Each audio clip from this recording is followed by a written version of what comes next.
Power 917 by Max Brower, narrated by Mark Bielecki. Section 1.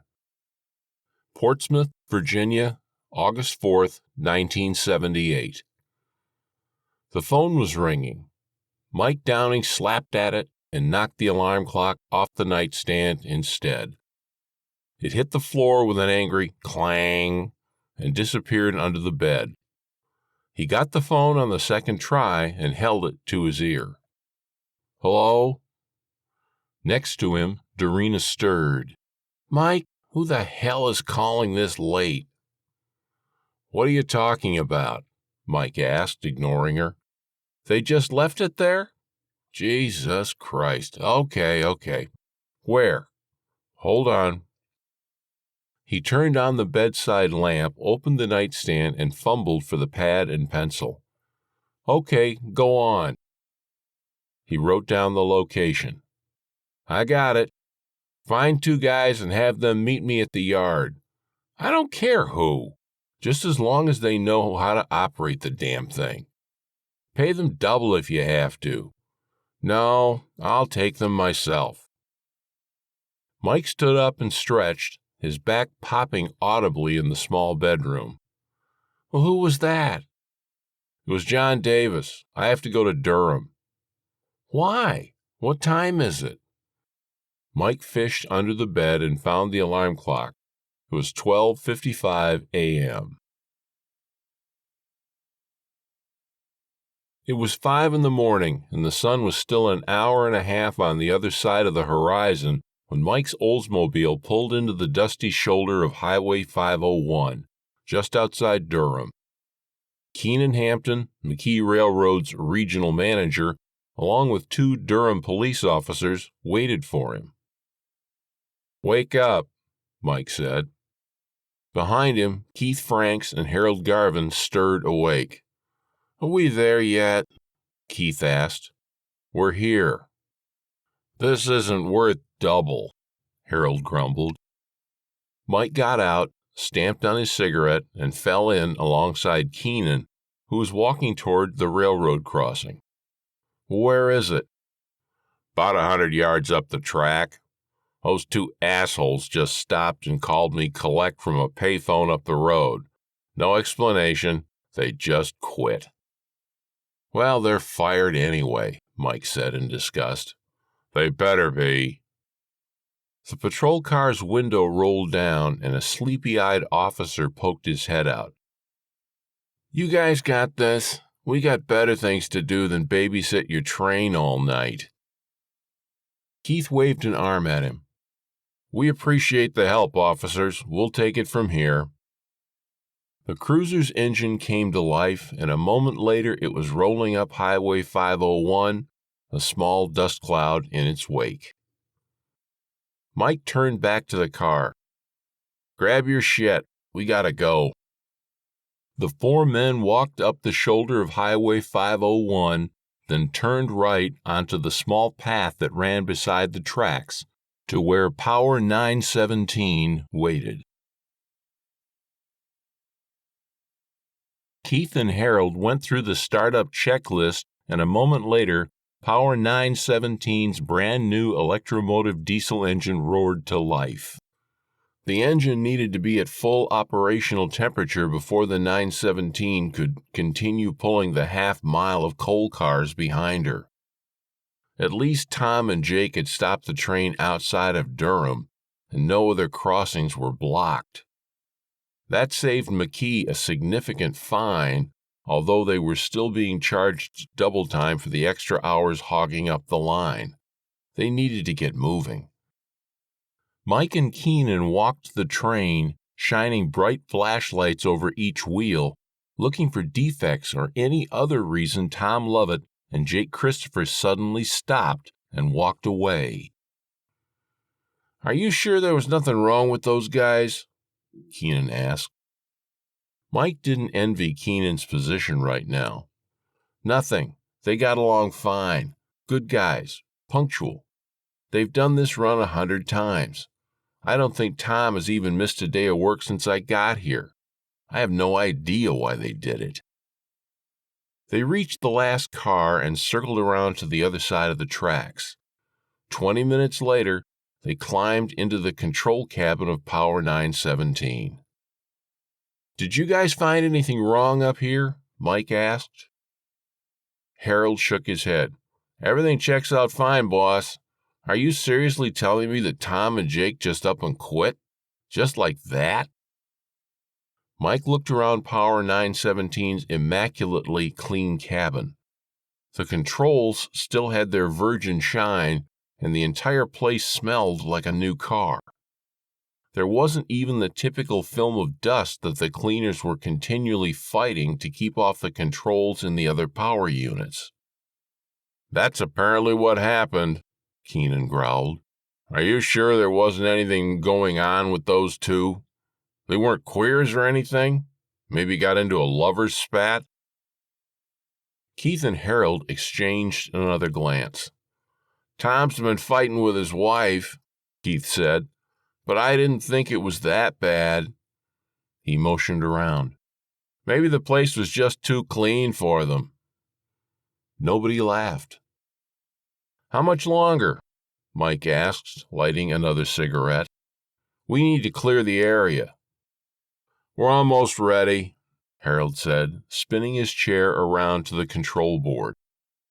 20 minutes later, Mike and Keenan watched as McKee Railroad's brand new Power Engine 917 continued south towards Charlotte, still on its maiden run. Alan Barfield and Elroy Hefner were waiting outside of Mike's office when he got back to the McKee rail yards. It was just after noon. "Mike," Alan said anxiously, "Keenan called from Warrenton. He's freaking the hell out. Something else happened to the 917. It stopped in Greensboro." Greensboro is only 65 miles south of Durham. "Keith and Harold are in the hospital. You got to take Elroy and me out there right now." "Jesus Christ," Mike said. "What the hell is it now? Come on, let's go." 2 weeks later, Mike knocked on Tom Lovett's door. He looked around the small front yard of the trailer home, noting the overturned barbecue grill and the child's baseball glove buried in the grass. Tom opened the door. His eyes were bloodshot. Hi, Mike." "Can I come in, Tom?" "Yeah, sure." Tom led him through the trailer's small living room and into the kitchen. The sink was overflowing with dishes.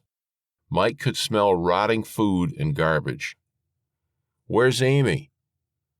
Tom tensed up and then looked around. "She's with her mother.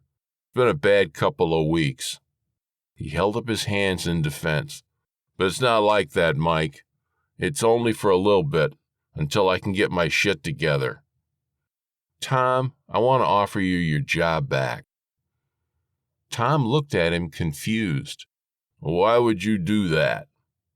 "But there's a condition. We want you to undergo a full physical examination. We're offering the same to Jake Christopher and the others." Mike pulled out a chair. "Have a seat, Tom." Tom sat. "In case you missed it, we've had some issues with Power 917. He saw Tom cringe at the mention of the unit number. "Are you okay?" Tom shook his head. "Mike, I'd rather work in the mines for the rest of my life than ever drive that engine again. I can't do it. I'll work double shifts or do whatever else you want, but I can't pilot the 917 again." He looked around the kitchen and then back at Mike. "I don't think Jake will either." Mike observed Tom looking for bullshit. He didn't see any. "After you and Jake left the 917 in Durham, I drove Keith Franks and Harold Garvin out to take over. They both ended up in Greensboro Memorial Hospital for food poisoning. Harold thinks their wives both bought the same bad cold cuts from Della's Market. That's interesting, considering that neither of them had lunch pails with them when I dropped them off in Durham." Tom looked up. His lower lip was quivering. "After that, I drove Hefner and Barfield out to cover them. Those two actually made it to Charlotte, but then they refused to bring the 917 back.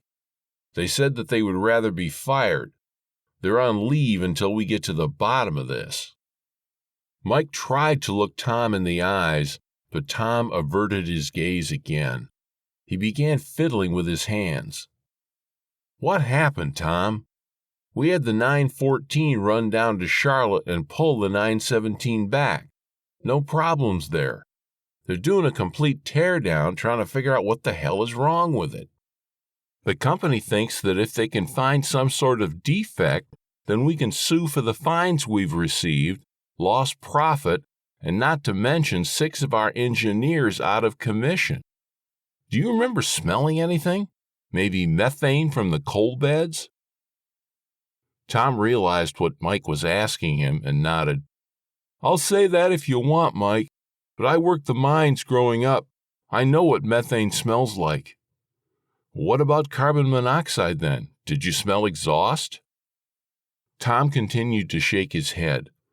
"If you want, sure, but I didn't smell that either. Besides, I was sitting next to the open window the whole time." "Well, that might be it then." "No, Mike, the engine is to the rear of the cab. All that shit, methane from the coal too, would have been vented out behind us." "Then what the hell happened, Tom?" Tom stopped fiddling with his hands and leveled his gaze at Mike. "We went crazy. That's what happened. It's like being on the worst acid trip of my life, and one that wouldn't stop. You know how long it normally takes to get to Durham from Portsmouth?" Mike thought about it. "It took me 3.5 hours in my car, so probably a little less than that depending on the wait time across the James River." "It took us 3 days just to make it to Durham, Mike. 3 fucking days. I'm telling you, I was looking at the clock the entire time. 3 fucking days before I finally managed to pull my foot off the switch and stop the damn thing. I think if I hadn't, I would still be driving it now. And Jake was giggling the whole time. He wouldn't stop. For 3 days he just sat there giggling. And there was whispering." "What whispering?" Tom murmured something. "What?" "Those voices. I just wanted to rip my ears off to make them stop. They kept telling me to do horrible things. To Amy and Jason. To my mother and sisters. They told me I had already done other horrible things, but it would be okay once they caught and gassed me." Tom buried his face in his hands and began to weep. "It wouldn't shut the fuck up. And the whole time Jake was just sitting there giggling. Then he got the hiccups. It lasted for 20 hours. 20 fucking hours." He looked up. "It told me that if I cut Jake's throat, it would stop the giggling. And I almost did it. Jesus Christ, I almost did, with my pocket knife." "Christ, Tom." Tom actually managed to smile. "But sure, I think it was the methane from the coal beds. There must have been a bad valve or vent or something. I can't afford the rent on this place, and they've already turned the electric off. I can't lose Amy and Jason." Power 917, Section 2. Portsmouth, Virginia, October 8, 1978. Jack Swaney knocked on Mike Downing's open office door. "You wanted to see me, boss?" "Come in, Jack," Mike said. Jack stepped in, but remained standing. He was a 30-year veteran of McKee Railroad and had served in the Army Corps of Engineers during World War II, restoring rail lines in captured territory. This was back when most trains were still steam-powered. Mike had hand-picked him for this assignment. "Are you ready to go?" Power 917 was going back into service today, hauling general freight to Philadelphia. He wanted an experienced crew for this trip and had picked Jack and Carl Melforth for the job. "I'm ready," Jack said and turned to leave. "Jack, wait." Jack turned around and gave him a knowing look. "I'll be fine, Mike. Everyone knows what happened with the 917, but it checked out fine. I've done my own inspection on it. There's no problems, and there won't be any. I'll let you know how everything went after we get to Philly." He turned to leave again. "Jack, hold up." Mike walked Jack to Power 917, which was warming up and on track 3. Carl Melforth called down from the cab. "Here to give us a proper send-off, Mike?" "He wants to make sure we don't forget the train," Jack said, turning to face Mike. He patted him on the shoulder. "Look, I know why you're worried, but seriously, everything's in working order." Jack climbed in. That's the problem, Mike thought. Everything had been in working order, no defects, and now 4 of his employees were out of a job. He went back to his office. He got the call 25 minutes later. Mike learned most of the details from the papers. By then, he was working for Norfolk Southern in Boston. McKee Railroad Power Engine 917, hauling general freight between Portsmouth and Philadelphia, left the McKee rail yards at 2:08 p.m. It was scheduled to change tracks and cross the James River at 3:15 p.m., 30 miles away. It arrived almost 50 minutes early. The switching track was rated at 15 miles per hour.